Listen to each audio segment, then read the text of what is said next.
하나님의 말씀은 요한 1서 4장 7절에서 10절입니다. 사랑하는 자들아, 우리가 서로 사랑하자. 사랑은 하나님께 속한 것이니 사랑하는 자마다 하나님으로부터 나서 하나님을 알고 사랑하지 아니하는 자는 하나님을 알지 못하나니 이는 하나님은 사랑이심이라. 하나님의 사랑이 우리에게 이렇게 나타난 바 되었으니 하나님이 자기의 독생자를 세상에 보내심은 그로 말미암아 우리를 살리려 하심이라. 사랑은 여기 있으니 우리가 하나님을 사랑한 것이 아니요 하나님이 우리를 사랑하사 우리 죄를 속하기 위하여 화목제물로 그 아들을 보내셨음이라. 아멘. 오늘도 예배 참여하신 모든 분에게 하나님의 은혜와 평강이 늘 함께 하시기를 바랍니다. 그리고 특별히 5월 마지막 제 주일을 맞아서 함께 예배 참여한 우리 청소년과 청년도 환영하고 축복합니다. 오늘은 삼위일체 주일이에요. 삼위일체 주일은 교회가 성부 하나님, 성자 하나님, 성령 하나님을 한 분 하나님으로 고백하는 주일입니다. 이 고백은 기독교 신앙의 핵심이지만 사실 이 내용, 이 교리를 이해하기 어려워하는 많은 분들이 있습니다. 성도들도 삼위일체, 성부 하나님, 성자 하나님, 성령 하나님 이 세 분이 계시는데 어떻게 또 이 세 분이 한 분 하나님이신가? 라는 것에 대해서 쉽게 이해하지 못하는 부분들이 있죠. 이것을 말로 풀거나 또 설명하게 되면 사실은 더 복잡해져요. 삼위일체는 수학 문제가 아니고요. 우리를 사랑으로 구원하신 하나님의 실제를 말하는 믿음의 고백입니다. 오늘 본문은 그 삼위일체 하나님께서 어떤 분이신지를 아주 따뜻하게 보여줍니다. 우리는 사랑이라는 말을 너무 자주, 너무 쉽게 씁니다. 그래서 사랑은 기분이 좋을 때 드는 감정이라고 생각하기도 하고 또 서로 잘 맞는 사람끼리 유지하는 관계처럼 생각하기도 합니다. 또 어떤 사람은 사랑을 내가 아끼는 사람을 위해서 해주는 것이라고 말하기도 합니다. 물론 이런 생각들이나 이런 말들이 틀린 것은 아닙니다. 하지만 성경이 말하는 사랑은 그보다 훨씬 깊죠. 성경의 사랑은 하나님에게서 시작됩니다. 사랑은 인간이 만들어낸 개념이 아니라 하나님께서 자신을 온전히 드러내시는 성품입니다. 그래서 요한은 오늘 말씀에서 사랑이 하나님께 속한 것이다 라고 그렇게 말하고요. 더 나아가서 하나님이 사랑이시다 라고 선언합니다. 오늘 이 말씀을 통해서 우리가 삼위일체의 의미를 바르게 이해하고 또 우리의 가정과 교회와 삶 속에서 이 삼위일체의 사랑을 실천해 나갈 수 있게 되기를 바랍니다. 아멘. 우리 앞뒤 좌우에 계신 분들과 이렇게 인사하실까요? 하나님은 사랑이십니다. 하나님은 사랑이십니다. 한 번 더 할까요? 하나님의 사랑으로 사랑합시다. 하나님의 사랑으로 사랑합시다. 오늘 본문 말씀 7절은 이렇게 시작합니다. 함께 읽습니다. 시작. 사랑하는 자들아, 우리가 서로 사랑하자. 사랑은 하나님께 속한 것이니 사랑하는 자마다 하나님으로부터 나서 하나님을 알고. 아멘. 이 말씀은 사랑의 출발점이 어딘지를 분명하게 보여줍니다. 사랑은 인간이 만들어낸, 발명해낸 어떤 감정이 아닙니다. 사랑은 하나님께 속해 있습니다. 다시 말하면 사랑은 하나님으로부터 흘러나오는 거예요. 그러니까 하나님을 제대로 알지 못하면 사랑도 제대로 알지 못합니다. 이 말씀은 우리에게 아주 중요한 질문을 던지죠. 나는 사랑을 어떻게 이해하고 있는가? 사람들은 종종 사랑을 내가 좋아하는 사람에게 베푸는 좋은 감정 정도로 생각합니다. 그런데 그렇게 이해하면 사랑은 아주 쉽게 계산적이 됩니다. 내가 기분이 좋으면 사랑을 하지만 내가 기분이 나쁘거나 손해를 보는 것 같으면 사랑하지 않게 되죠. 그런데 성경에서 말하는 사랑은 다릅니다. 하나님께서 우리를 사랑하셨다라고 말씀하시는데요. 하나님은 우리가 사랑스러워서 사랑하신 것이 아닙니다. 우리가 먼저 하나님을 찾은 것도 아닙니다. 하나님께서 먼저 우리를 찾으셨고, 먼저 우리를 사랑하셨고, 먼저 우리를 품으셨습니다. 여기에 삼위일체 사랑의 그 아름다움이 드러납니다. 하나님은 영원부터 성부와 성자와 성령 안에서 완전한 사랑의 교제를 이루는 분이십니다. 사랑은 원래 관계를 필요로 하죠. 혼자서는 사랑을 완성할 수가 없습니다. 사랑하는 주체와 사랑을 받는 대상 그리고 이 사이에 교제가 있어야 합니다. 삼위일체 하나님 안에는 이미 영원한 사랑의 교제가 있습니다. 성부는 성자를 사랑하시고 성자는 성부께 순종하시며 성령은 그 사랑을 우리 안에 실제로 증거하십니다. 이런 집이 있을 수 있죠. 어떤 집은 크고 넓습니다. 하지만 그 안에 온기가 없어요. 차갑습니다. 각자 자기 방에 들어가서 문을 닫고 자기만의 공간에서 자기만의 생활을 합니다. 서로에 대해서 서로의 사정을 잘 모릅니다. 밥도 따로 먹고 대화도 하지 않고 관심도 적습니다. 또 다른 집은 좁고 평범해 보여도 따뜻합니다. 서로의 소리를 듣고 상대방의 표정을 읽고 힘든 일이 있으면 자연스럽게 얘기하고 마음을 씁니다.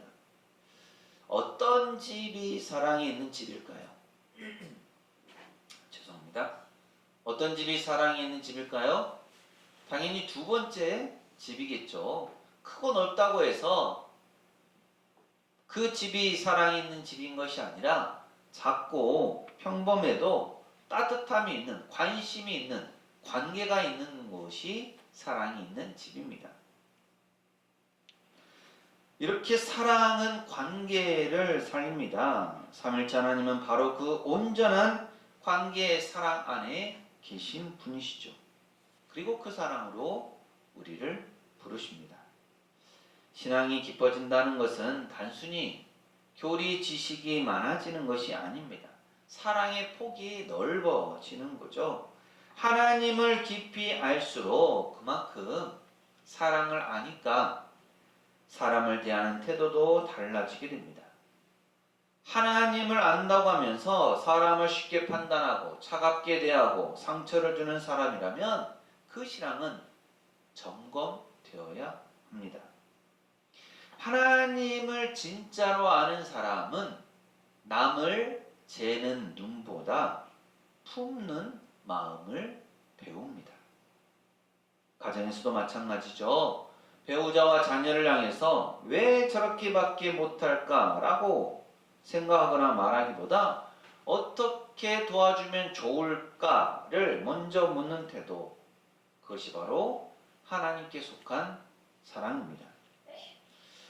사랑하는 성도 여러분, 우리가 누군가를 사랑할 때 그 사랑이 계속 유지되려면 결국 그 사람을 향한 이해와 인내가 필요합니다.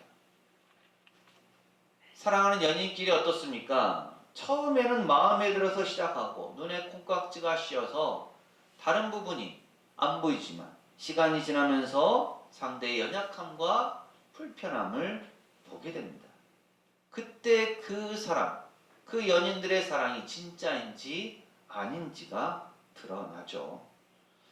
그런데 하나님께 속한 사랑은 그럴 때라도 무너지지 않습니다.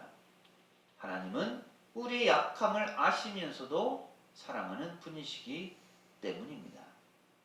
그래서 성도는 사랑을 감정 안에서만 배우는 것이 아니라 하나님 안에서 배워야 합니다. 이어서 본문 9절은 이렇게 말씀합니다. 함께 읽습니다. 시작.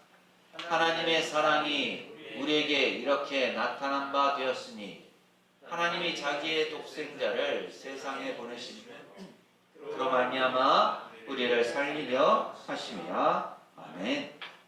사랑은 말로만 증명되지 않습니다.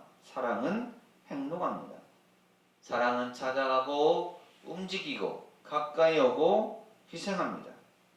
하나님은 우리를 사랑하셨기 때문에 아들을 보내셨습니다. 여기서 삼위일체의 구조가 아주 선명하게 나타나죠. 성부께서 보내십니다. 성부는 보내심을 받아 오십니다. 성령께서는 그 사랑을 우리 마음에 깨닫게 하십니다. 구원은 이렇게 하나님의 사랑이 삼위의 사역으로 우리에게 드러나는 것입니다. 성부의 계획이 성자의 순종으로 성취되고 성자의 십자가가 성령의 능력으로 우리의 삶에 적용됩니다. 하나님은 저만치 멀리서 구경하시는 분이 아닙니다. 죄와 상처와 죽음의 자리로 들어오는 분이시죠. 세상의 사랑은 종종 자기에게 유리할 때만 남지만 하나님의 사랑은 우리에게 가장 불리한 자리로 들어오셨습니다. 죄인인 우리를 향해서, 죽음의 그늘에 있는 우리를 향해서 하나님은 아들을 보내셨습니다. 그것이 사랑입니다. 하나님의 이런 사랑은 부모의 사랑과도 연결이 되죠. 부모는 자녀가 아플 때 대신 아파해 주고 싶어 합니다. 자녀가 멀리 떠나면 마음이 그곳을 향합니다. 물론 이런 인간의 사랑은 제한적이죠. 반면에 하나님께서 아들을 보내신 그 사랑은 훨씬 더 깊고 거룩합니다. 하나님은 우리를 사랑하시기 위해서 가장 귀한 것을 내어 주셨습니다. 독생자를 보내주셨습니다. 여기에는 아까운 것이 없었습니다. 오직 사랑이 있었습니다. 누군가가 물에 빠져 있는데 안전한 곳에 서서 힘내라 라고 외치는 것만으로는 사랑이 아닐 수 있습니다. 물론 필요하기는 하겠죠. 하지만 진짜 사랑은 손을 내미는 겁니다. 때로는 그 사람 곁으로 뛰어드는 겁니다. 하나님께서 아들을 보내신 것은 바로 그런 사랑입니다. 멀리서 말로만 한 사랑이 아니라 우리 곁으로 들어오셨습니다.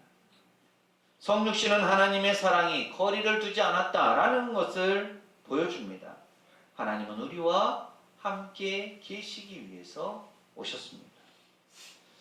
우리도 누군가를 사랑한다면 그 사랑은 반드시 행동으로 나타나게 됩니다. 전화 한 통, 따뜻한 말 한마디, 함께 있어주는 시간, 그것이 사랑입니다.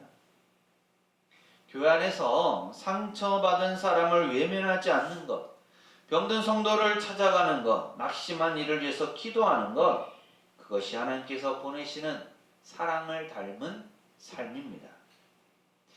하나님의 사랑은 늘 보내는 사랑이죠. 머무는 사랑이 아니라 움직이는 사랑입니다. 가만히 생각만 하는 사랑이 아니라 실제로 다가가는 사랑입니다. 우리 일상에도 이런 사랑이 필요합니다. 가정에서 배우자가 지쳐 있을 때 내가 무엇을 도와줄까라고 먼저 물어보는 것, 그것이 사랑입니다. 자녀가 실수했을 때 바로 비난하기보다 그 마음을 알아주는 것, 그것도 사랑이죠. 교회에서 누군가가 드러내지 못한 아픔을 가지고 있을 때 그 사람 곁을 지켜주는 것, 그것도 사랑입니다. 하나님은 그런 방식으로 우리를 사랑하셨고 우리도 그렇게 사랑하라는 부르심을 받았습니다. 그리고 본문 10절은 사랑의 가장 깊은 내용을 보여줍니다. 함께 읽습니다. 시작. 사랑은 여기 있으니 우리가 하나님을 사랑한 것이 아니요 하나님이 우리를 사랑하사 우리 죄를 속하기 위하여 화목제물로 그 아들을 보내셨습니다. 아멘. 이 말씀은 하나님의 구원의 시작이 인간에게 있지 않고 하나님께 있다라는 사실을 분명히 합니다. 우리가 먼저 하나님을 사랑해서 구원받은 것이 아니라 하나님께서 먼저 우리를 사랑하셨기 때문에 구원이 시작되었습니다. 여기 아주 중요한 한 단어가 있죠. 화목제물입니다. 이것은 사랑이 죄를 무시하는 감정이 아니라 죄를 해결하는 거룩한 행동이라는 뜻입니다. 죄는 가볍지 않습니다. 죄는 하나님과 우리를 갈라놓고 사람과 사람을 갈라놓고 우리의 삶을 전체를 무너뜨립니다. 사랑은 이런 죄를 덮어버리는 것이 아니라 죄를 속하고 관계를 회복합니다. 십자가는 바로 그 사랑의 자리이죠. 하나님께서 먼저 찾아오셨고 하나님께서 먼저 값을 치르셨고 하나님께서 먼저 화해의 길을 여셨습니다. 아주 큰 빚이 있다고 한번 생각해 보십시오. 그 빚을 단순히 없던 일로 하자라고 말하는 것은 진정한 해결이 아닐 수 있습니다. 누군가가 대신 그 값을 치러야만 하죠. 십자가가 바로 그 자리입니다. 하나님은 우리 죄의 값을 대충 무르지 않으시고 대신 아들을 통해서 값을 치르셨습니다. 이것이 사랑입니다. 사랑은 싸게 넘어가는 것이 아닙니다. 사랑은 온전히 값을 치르는 것입니다. 그렇게 하나님의 이 사랑 앞에서 우리는 겸손할 수밖에 없습니다. 우리는 흔히 내가 하나님을 얼마나 사랑하는가를 생각합니다. 그런데 오늘 말씀은 그 질문을 바꿉니다. 하나님이 너를 얼마나 사랑하셨는가를 보라고 말씀합니다. 신앙은 내 열심의 기록이 아니라 하나님의 은혜의 흔적입니다.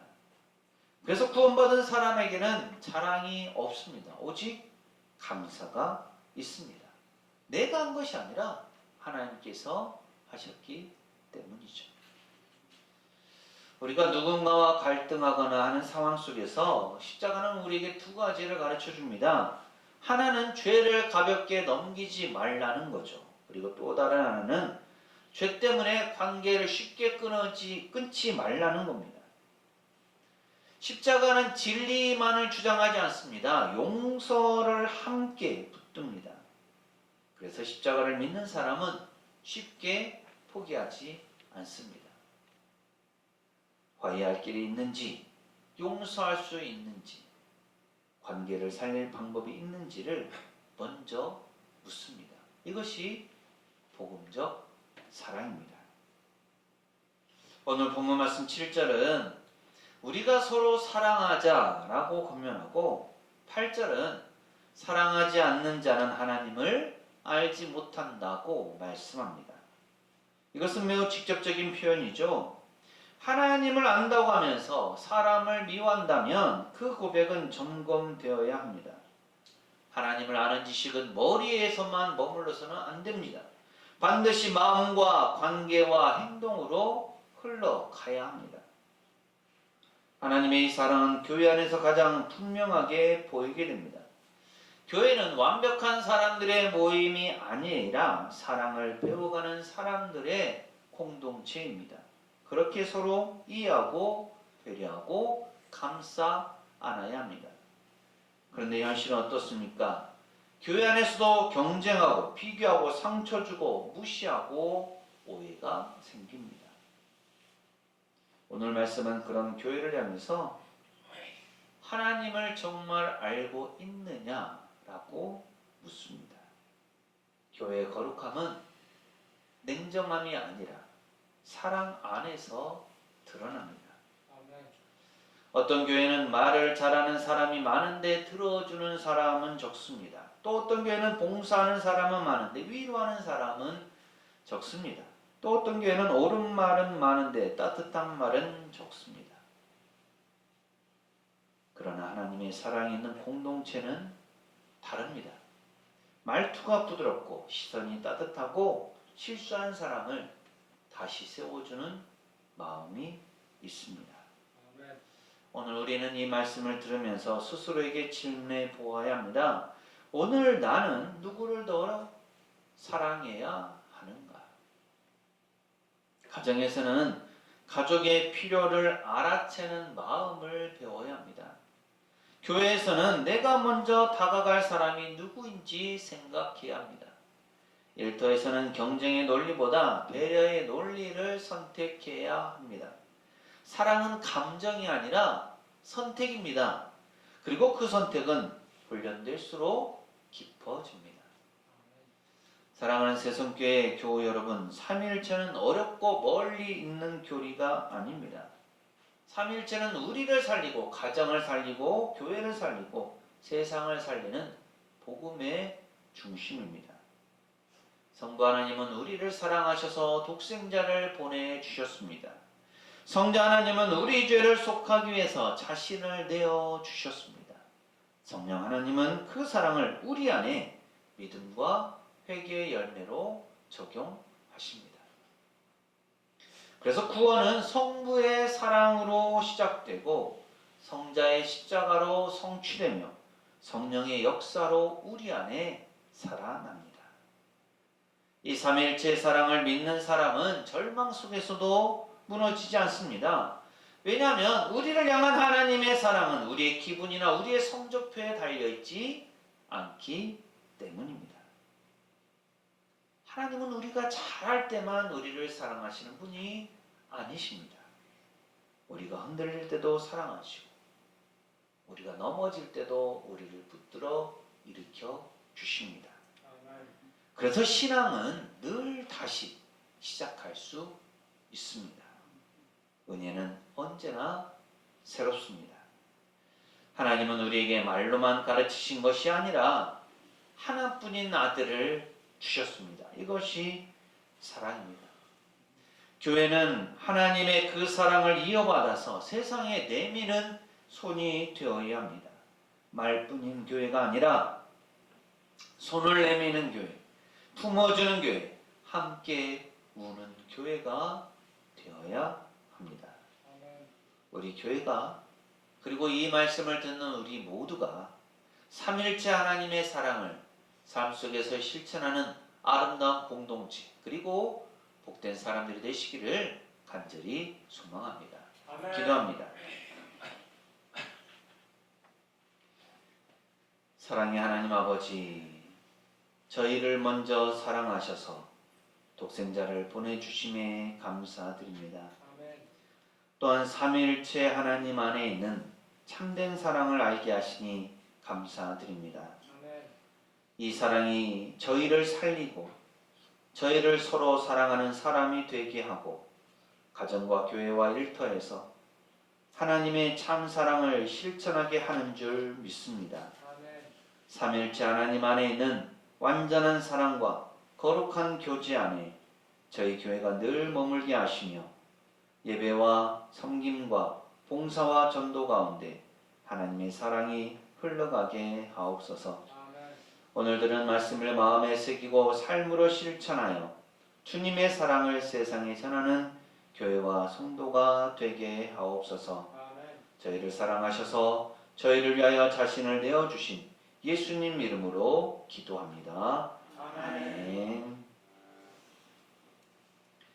삼위일체 하나님은 온전한 사랑을 우리에게 보여주셨습니다. 그 사랑을 우리가 받았기에 우리가 서로 사랑하고 이웃을 사랑하고 세상을 섬깁니다. 사랑하는 새송교회 교우 여러분, 이 말씀을 가슴에 새기고 세상으로 나가십시오. 하나님께서 우리와 함께 하십니다. 지금은 우리 주님 예수 그리스도의 은혜와 아버지 하나님의 무한하신 사랑하심과 교회사 성령님의 충만 교통하심이 삼위일체 하나님께서 보여주신 사랑을 받은 자로서 세상 속에서 하나님의 사랑을 실천하기를 소망하는 세상교회 모든 교우들의 삶과 가정과 생업과 사역 위에 이 한 주간의 모든 생활 가운데 오늘 예배에 참여한 모든 이들과 우리 교회 위에 영원토록 함께 하시기를 간절히 축원하옵나이다. 아멘.